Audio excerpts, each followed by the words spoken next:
MQM वजीर आज़म का एक दफ़ो वरी ॿीहर आदमशुमारी कराइण जो मुतालबो कयो आहे।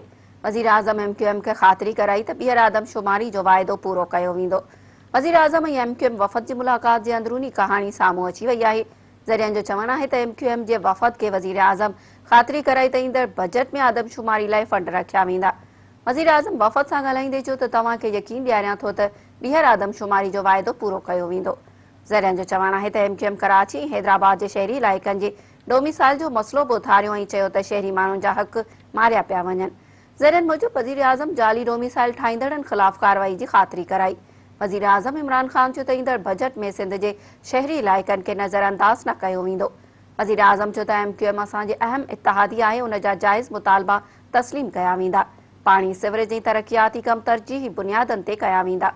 ज़रियनि मूजिबि मुलाक़ात में एमक्यूएम वज़ीर आज़म खे ईंदड़ बजट में मुकमल हिमायत जी ख़ातिरी कराई।